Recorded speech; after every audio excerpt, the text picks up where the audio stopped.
Bonjour, bienvenue à Arcade-moi ça. Aujourd'hui, une petite chronique différente, orientée sur le développement de produits.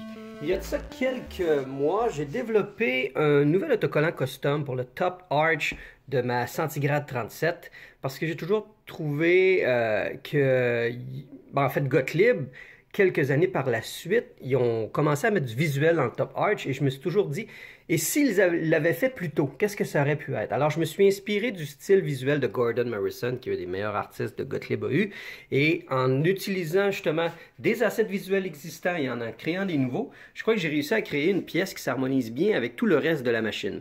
Présentement, je suis en train d'en développer pour plusieurs autres systèmes de Gottlieb, mais je suis aussi en train de faire la restauration de la Terminator 2 qui se trouve juste ici.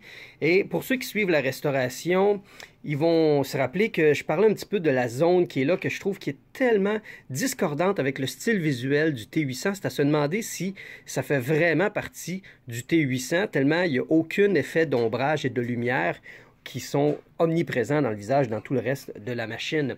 C'est pourquoi je veux vous montrer aujourd'hui qu'est-ce que je fais quand je veux développer un nouveau produit. Alors, me voilà devant mon ordinateur et j'ai pris une photo du mieux que j'ai pu avec la bonne lumière et tout, du dessus du playfield. Et là, je suis en train, je suis comment dire, en cours très préliminaire. Alors, j'ai envie de filmer la progression, en fin de compte, du développement de ce produit-là. Alors, en ce moment, je suis simplement en train de faire juste le contour du sticker, et ça, adapté en fonction, si vous me permettez, zoom out, ok. J'ai trouvé des références visuelles sur Internet du T800 original. Ça, c'est une photo que j'ai réussi à trouver d'une sculpture à l'échelle 1:1 qui s'est vendue, je pense, 60 000 $ aux enchères.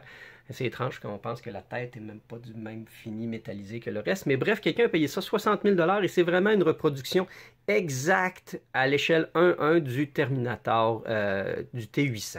Et ça me permet d'avoir une excellente référence visuelle des détails du breastplate. Je l'appelle le breastplate en passant, c'est mon... Je pourrais l'appeler le chestplate, mais je ne peux pas faire les breasts. Alors, ça me donne un bon exemple, non seulement de détails, mais aussi de la réflexion des lumières qui sont appliquées sur le breastplate. Et j'ai réussi aussi à trouver quelqu'un qui a fait un design très illustrateur, très vectoriel.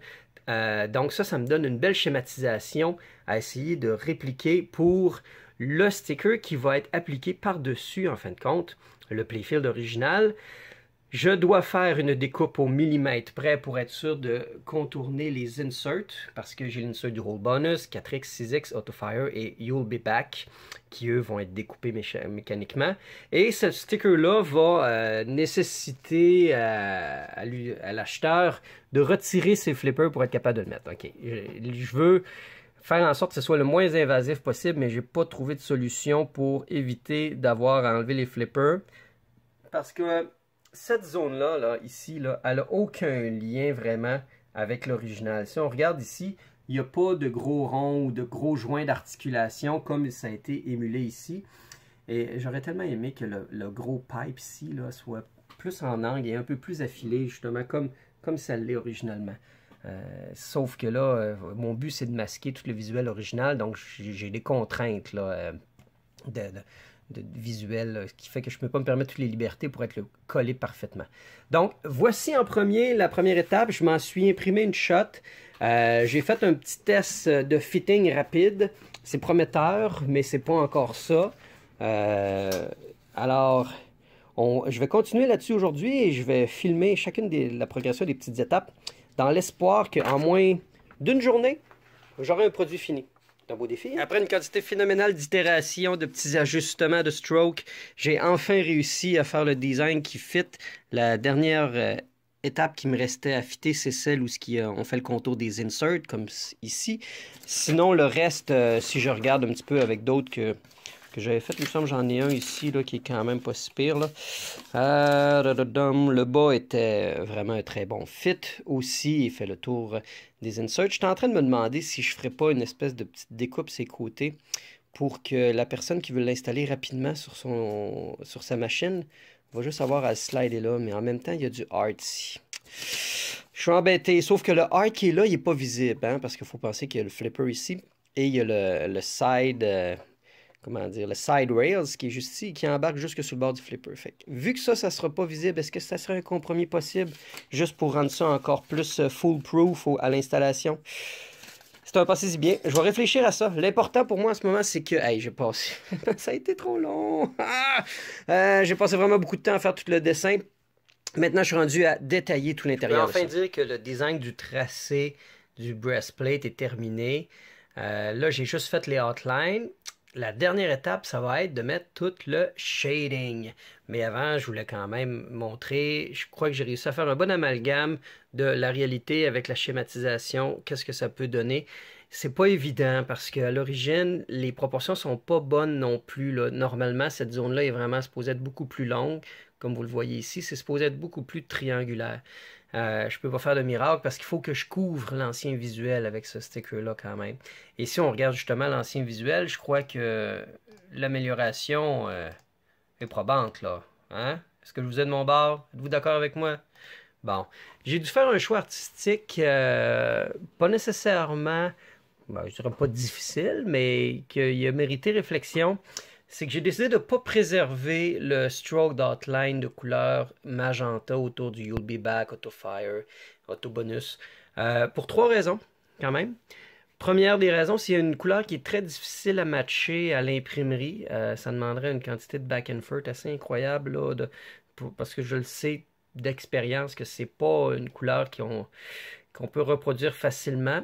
De 2, je préférais mettre l'emphase sur le visuel du robot. Je voulais vraiment que ce soit ça qui ressort plutôt que des insertions. Parce que je trouve ça un peu maladroit à la base, la façon que ça a été inséré dedans.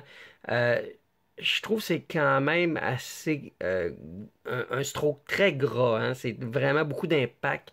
C'était très à la mode dans ces époques-là, dans les Williams. Et je peux pas dire que pour ma part, ça faisait l'unanimité dans l'utilisation. Entre autres, Demolition Man puis Attack from Mars, on dirait qu'on voyait que des strokes. Et je voulais alléger un peu le truc là-dessus.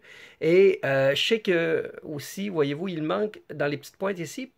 Et je trouve que c'est pas un affront parce que ils l'ont fait dans la colonne de points ici qui manque, voyez-vous.